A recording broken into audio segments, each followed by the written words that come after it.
नमस्कार दोस्तों, मैं डॉक्टर मनीष आप सबका स्वागत करता हूं चैनल में।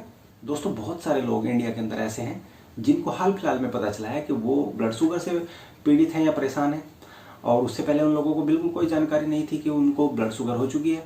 या फिर कुछ लोग ऐसे भी हैं जिनको बहुत पुराने समय से ब्लड शुगर है और वो दवाई खा रहे हैं। आज मैं आप लोगों को ब्लड शुगर का एक अलग ही पहलू या ब्लड शुगर के बारे में एक अलग ही चीज़ बताने वाला हूँ। देखिए, ब्लड शुगर बढ़ना, उसका ट्रीटमेंट लेना, ये तो एक अलग बात है। लेकिन बहुत सारे लोग ऐसे हैं जिनको ये नहीं पता कि ब्लड शुगर अगर बढ़ जाए शरीर के अंदर तो वो अचानक से एकदम जो है 5 मिनट में, 10 मिनट में, एक दिन में, 2 दिन में जो है जानलेवा नहीं होगी। लेकिन यदि शरीर के अंदर ब्लड शुगर का जो लेवल है वो नॉर्मल, सामान्य से गिर जाए तो ऐसी स्थिति में क्या होगा, ये आपको पता होना बहुत ज़्यादा जरूरी है। यदि किसी को हाल फिलहाल में ब्लड शुगर हुई है, उसके लिए तो इतना ज़्यादा इम्पोर्टेंट है कि वो व्यक्ति खुद भी नहीं सोच सकता या उसका परिवार भी नहीं सोच सकता है। ब्लड शुगर का कम होना, यानी कि उसको डॉक्टरी भाषा में कहा जाता है हाइपोग्लाइसीमिया। अब कितने से कम माने?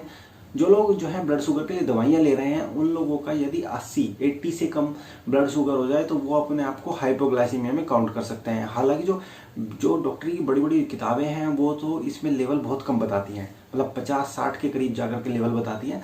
लेकिन मेरा अपना पर्सनली मानना है कि 50-60 पर जाकर के जो है पूरे लक्षण पेशेंट में आ जाते हैं, तो वो स्थिति ज़्यादा गंभीर हो सकती है। इसलिए 80 से कम अपना ब्लड शुगर अगर आप देखें तो आप निश्चित रूप से कोई ना कोई एक्शन कदम जरूर उठाएं।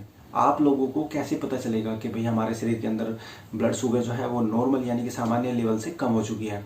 तो इसके लिए जो है कुछ सिम्टम, कुछ लक्षण बताए गए हैं। रोगी जो है उसको पूरे शरीर में कपकपी सी होने लग जाती है, घबराहट होने लग जाती है, उसको अपने दिल की धड़कन बढ़ी हुई सी महसूस होती है, उसको ऐसा लगता है कि मेरा दिल है वो ज़्यादा तेज़ी से धड़क रहा है। इसके अलावा रोगी जो है उसको पसीना आने लग जाता है, उसको पूरा शरीर एकदम पसीने से तरबतर हो जाएगा। अगर परिवार का कोई व्यक्ति उसको हाथ लगा करके देखे तो उसको पूरा शरीर पेशेंट का एकदम पसीने से भीगा हुआ जैसा लगेगा। इसके अलावा पेशेंट को जो है एंजाइटी यानी कि बेचैनी सी, घबराहट सी, एक अजीब सा उसके चेहरे पर जो है आपको डर जैसा भाव लगने लग जाएगा। और रोगी को बहुत ज़्यादा भूख लगने लग जाएगी, बहुत ज़्यादा ऐसा लगेगा उसको कि बस मैं भूख से मारा जा रहा हूँ। मैं आजकल ज़्यादातर लोग ब्लड शुगर चेक करने की मशीनें रखते हैं। एक छोटी सी मशीन होती है, 1000-1200 रुपये की रेंज में आ जाती है, अच्छी से अच्छी कंपनी की। तो ब्लड शुगर चेक करने में उस मशीन से 1 मिनट का समय लगता है केवल। तो 1 मिनट में ब्लड शुगर चेक होकर के पता चल जाता है कि क्या लेवल है। अगर कभी डाउट हो रहा है कि ब्लड शुगर आपने चेक की, इस हाथ से आपने ब्लड शुगर चेक की, आपको लगा कि पेशेंट की ब्लड शुगर कम है, 50 या 60 जो है आपकी मशीन दिखा रही है, तो आप एक और रीडिंग ले सकते हैं इस हाथ से, दूसरा हाथ चेंज करके देख लीजिए और एक और स्ट्रिप खराब हो जाएगी मशीन की।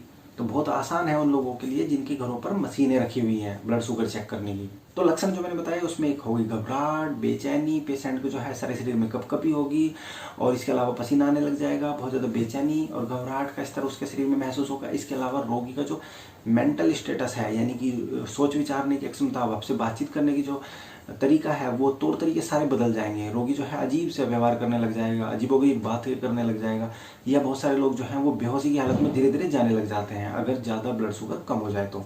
अब हम बात करेंगे कि ऐसा क्यों हो जाता है। देखिए, इसके बहुत सारे कारण हो सकते हैं, बहुत सारे माने बहुत ही ज़्यादा, जिनको मैं इस वीडियो के माध्यम से आपको नहीं बता सकता हूँ। लेकिन जो प्रमुख कारण होते हैं, किसी प्रकार की दवाई का बदलाव होना, या फिर कोई नया डायग्नोज जिसका बना है पेशेंट का, यानी कि हाल फिलहाल में उसको पता चला है कि उसको ब्लड शुगर की दिक्कत है, तो उस व्यक्ति में भी ऐसा हो सकता है। इसके अलावा यदि पेशेंट जो है वो खाना अच्छे से, उसकी डाइट में किसी प्रकार का परिवर्तन हो, नॉर्मल रूटीन में जो एक व्यक्ति जो है रात को 2 चपातियाँ खा रहा था और पता चला कि उसको आज भूख नहीं लग रही थी, तो उसने दवाई तो अपनी ले ली है ब्लड शुगर कम करने की, लेकिन उसके अलावा जो है उसने अपना खाना अच्छे से नहीं खाया उस दिन।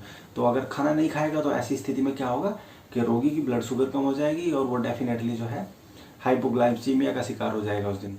शरीर के अंदर यदि किसी प्रकार का मेटाबॉलिक चेंज होता है, यदि शरीर के अंदर कोई इन्फेक्शन स्टार्ट हो गया हो, शुरू हो गया हो, और वो इन्फेक्शन जितना गंभीर होता है उतनी ही ज़्यादा ब्लड शुगर कम करने की संभावना रहती है। जिन लोगों को ब्लड शुगर से रिलेटेड कोई भी जानकारी चाहिए वो व्यक्ति इस वीडियो को अंत तक जरूर देखें। अब हम बात करेंगे कि इस स्थिति से कैसे बच सकते हैं। तो भाई, एक तरीका तो ये होता है कि यदि घर पर ग्लूकोमीटर यानी कि ब्लड शुगर चेक करने की जो मशीन है वो रखी हुई है, तो आप जो है आसानी से ब्लड शुगर चेक करके पता कर सकते हैं।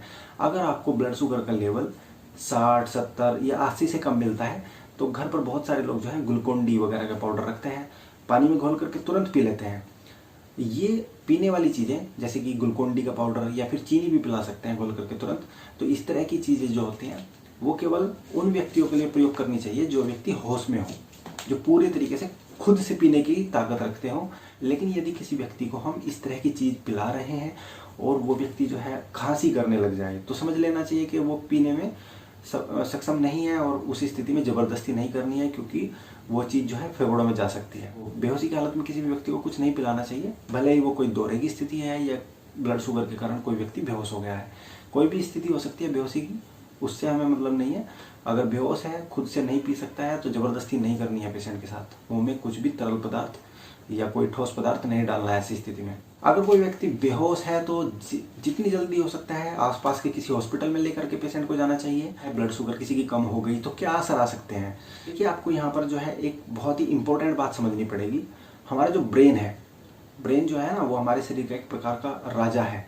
डिसीजन मेकिंग और भी बहुत सारे कंट्रोल जो कि कॉन्शियस है, यानी कि मतलब हम लोग जानबूझकर ले सकते हैं, हाथ को हिलाना या कोई भी इस प्रकार का डिसीजन, या इसके अलावा बहुत सारे ऐसे कंट्रोल होते हैं जिनको हमारा ब्रेन ऑटोमेटिकली करता रहता है। तो इसलिए जो है ब्रेन बहुत इंपॉर्टेंट हमारे शरीर का एक बहुत बड़ा महत्वपूर्ण हिस्सा है। इसके अलावा आप लोगों को पता होना चाहिए कि ब्रेन का जो एनर्जी सोर्स होता है वो ब्लड शुगर होती है। ब्रेन जो होता है बेसिकली दो चीज़ों पर डिपेंड करता है। एक, ब्रेन हर समय हरदम हर सेकंड ब्रेन को ऑक्सीजन की आवश्यकता होती है, या ब्रेन की जो नॉर्मल गतिविधियां हैं उनको चलाने के लिए ब्रेन को हर समय हरदम ब्लड शुगर की जरूरत पड़ती है। अगर ब्रेन को ऑक्सीजन किसी कारण से नहीं मिलती है या ब्रेन को शुगर जो है किसी कारण से नहीं मिल पाती है, तो ब्रेन तुरंत जो है वो एकदम से रुक सकता है। ऐसी स्थिति में हमारे जो नॉर्मल फंक्शन है वो नहीं हो पाएंगे, यानी कि पेशेंट जो है वो तुरंत से बेहोश हो सकता है। हालांकि पेशेंट जो है पहले गफलत में जाएगा, यानी कि थोड़ी बहकी बहकी बातें करने लग जाएगा और थोड़ी अजीबोगरीब से व्यवहार हो जाएगा और फिर धीरे धीरे बेहोशी में जाता है, जो हाइपोग्लाइसीमिया यानी कि ब्लड शुगर का कम होना है उस स्थिति में। अब जब कोई पेशेंट बेहोश हो जाता है तो डॉक्टर के पास यदि इमरजेंसी डिपार्टमेंट में पहुंचा है ऐसा व्यक्ति, तो डॉक्टर के लिए ये बता पाना मुश्किल होता है कि पेशेंट कितनी देर में होश में आएगा। कभी कभी रोगी जो होता है वो जल्दी से होश में आ जाता है, 10 मिनट में या 1 घंटे में या 1 दिन में। पेशेंट तभी जल्दी से होश में आ पाता है टेम्परेरी, यानी कि छोटे समय के लिए जो है इंजरी हुई हो, नुकसान हुआ हो। लेकिन कभी कभी हमारे जो न्यूरॉन्स होते हैं, हमारा ब्रेन की जो सबसे छोटी इकाई है, जिस अरबों खरबों यूनिट से मिलकर के हमारा ब्रेन बना है, अगर उन न्यूरॉन्स में इंजरी जो है वो ज़्यादा सीरियस हो जाती है तो उसको नाप पाना किसी भी सीटी स्कैन, किसी भी एमआरआई के बस की बात नहीं होती है। और कभी कभी कुछ रोगी ऐसे भी हो जाते हैं कि उनको इतना ज़्यादा नुकसान ब्रेन के अंदर हो जाता है कि वो एक परमानेंट कोमा जैसी स्थिति में चले जाते हैं, यानी कि वो लोग जो है कभी भी होश में नहीं आ पाते हैं। फिर तो कितनी सीरियस स्थिति हो सकती है। अब जब भी कोई व्यक्ति जो है अस्पताल में इमरजेंसी डिपार्टमेंट में लाया जाता है तो सबसे पहले डॉक्टर्स उसकी ABC यानी कि एयरवे ब्रीदिंग सर्कुलेशन, यानी कि रोगी जो है उसके सांस की नली में कुछ अटका हुआ तो नहीं है, घर वालों ने उसको कुछ चीनी का घोल पिला दिया हो या चीनी ही खिला दी हो और वो उसकी सांस की नली पर जमा हो गई हो, कुछ ऐसा तो नहीं है। या फिर उसका ब्लड सर्कुलेशन कैसा है, यानी कि रोगी का BP वगैरह कैसा है और रोगी सांस वगैरह अच्छे से ले पा रहा है कि नहीं ले पा रहा है, ऐसा देखा जाता है। जो लोग अपने से अच्छे से सांस नहीं ले सकते हैं उन लोगों को सांस दिलाने के लिए मशीनें लगाई जाती हैं। इसके अलावा रोगी जो है उसको ऑक्सीजन अस्पताल में लगाई जाती है, रोगी को मॉनिटरिंग की मशीनें लगाई जाती हैं। इसके अलावा रोगी की ब्लड शुगर जांच की जाती है। ये सभी चीज़ें इमरजेंसी डिपार्टमेंट तुरंत अपने तरीके से करता है और रोगी को जल्दी से होश में लाने की कोशिश करता है। तो हाइपोग्लाइसीमिया एक बहुत ही महत्वपूर्ण, बहुत ही इंपॉर्टेंट टॉपिक है। मेरे जो खुद के चाचा जी हैं उनको ब्लड शुगर पता चला कि उनको ब्लड शुगर की दिक्कत है। दवाइयाँ जब चली थी तो शुरुआत हमने उनको जो है एक ब्लड शुगर चेक करने की मशीन दिलवा दी थी, ताकि वो ब्लड शुगर का लेवल अपना रेगुलर बेसिस पर चेक कर सकें कि कितना कंट्रोल उनका मिला हुआ है। इसके अलावा सबसे पहला मैंने काम यही किया था कि उनको हाइपोग्लाइसीमिया यानी कि ब्लड शुगर यदि कम हो जाए तो किस तरीके के लक्षण उनको होंगे, ये बताने का मैंने काम जो है सबसे पहले किया था। और ये मैंने एक बार नहीं बताया था उनको, मैंने जो है उनको लगभग 2 हफ्ते के अंदर 20 बार या 25 बार ये बता दिया था कि अगर ब्लड शुगर कभी आपको कम हुई तो किस तरीके के लक्षण आपको होंगे, क्योंकि ये बहुत ज़्यादा डेंजरस है, बहुत ज़्यादा जानलेवा स्थिति है। इसमें सबसे ज़्यादा जानलेवा स्थिति कब बनती है?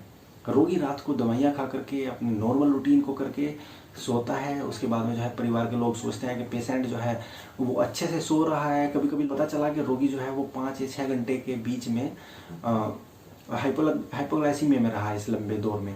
5-6 घंटे का जो समय होता है हाइपोग्लाइसीमिया का, हमारे ब्रेन को यदि आधे घंटे के लिए भी ऑक्सीजन या शुगर ना मिले तो हमारा ब्रेन जो है वो परमानेंट कोमा की स्थिति में जा सकता है। कितनी डेंजरस, कितनी गंभीर स्थिति है। तो यदि रोगी जो है 5-7 घंटे बेहोशी की हालत में रह जाए या उसका शुगर का लेवल कम रहे तो ब्रेन जो है वो परमानेंटली डेड हो सकता है। इतनी गंभीर स्थिति है। तो भाई सभी लोगों को पता होना चाहिए। दोस्तों, आपको मेरी वीडियो कैसी लगी? अच्छी लगी तो सब्सक्राइब जरूर करें चैनल को और अपने दोस्तों में भी शेयर करें इस नॉलेज को, इस बात को कि भाई हाइपोग्लाइसीमिया यानी कि शुगर कम होना कितना ज़्यादा खतरनाक या गंभीर स्थिति है। इसी तरह की वीडियो लेकर के मिलते रहेंगे आपसे ऑन रेगुलर बेसिस पर। मिलते हैं अगली वीडियो में, तब तक के लिए नमस्कार।